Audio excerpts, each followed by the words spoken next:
my parents, they came here in the, I would say the late 50s, sorry, early 60s. They came here, and I would say they left me and other siblings in Jamaica. After, I think it was after 10, 15 years they've been here, we followed.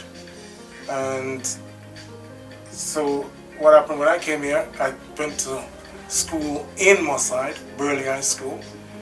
And from there, I decided when I left school, I had a job, a secular job type of thing. And I decided, listen, this wasn't what I want. I wanted to go into business. I've always had an interest in business. And I thought, how am I going to go into it? And I did devise a plan without any knowledge in business. And I took the chance, and it worked. I started out on the market, funny enough. And from there I decided my father was in the baking business. And he was working for some of the local bakeries. And I remember asking him one day, saying, I'm interested in that because I want to go into that. I want to later on develop that. And he said to me, if you want to learn, you have to come to one of the bakeries that he was working at, or he was helping out. So I did. And from there I picked up the idea of baking, and I've done that. And I decided to open a shop on Claymont Road. After the market, I was in market a few days of the week. And then from there I decided then to literally own the shop, bought the shop in Mosside, and from there set up a bakery. It was hard, it wasn't easy. I think much of the funding I had to do it myself. I remember going to the bank, funny enough, and asking the bank for a loan, and this was the bank at the top of Claymont Road. What he said to me was, you want to set up a business in Mosside? I said, yes. He said to me, he's smiling, he said, there's no black business in Mosside. So how and why you want to sell it? I said, I just feel and believe it will work. Bottom line is, he didn't give me the money because he said he didn't see no black business in Mosside that are of an example, you know, that are an example that he would be able to lend me the money, to give me the money.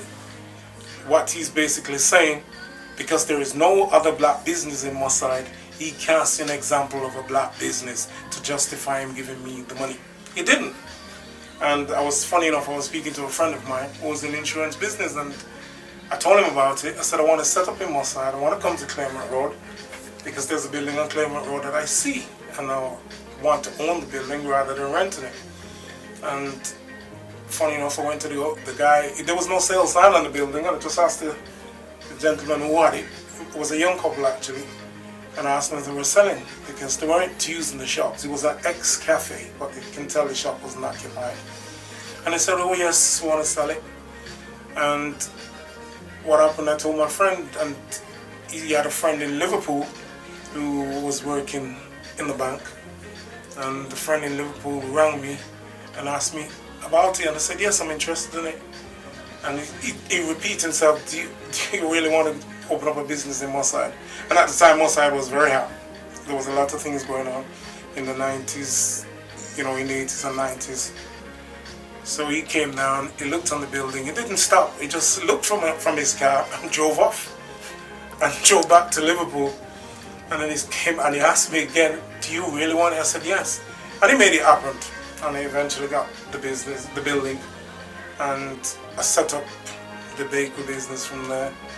It was a little slow, so I decided to add a grocery section to it just to pick up speed and to make it work. So it was a little difficult. There were times when I thought to myself, you know what, I want to pack it in. You know, but then I thought, if I do it, what example am I going to set? You understand?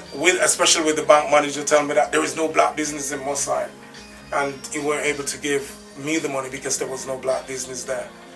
So I just plod on to now, 2021, I'm still here. And now I've created Mark Fresh. Now I've got Radio Diamond. It's an internet come DAB based station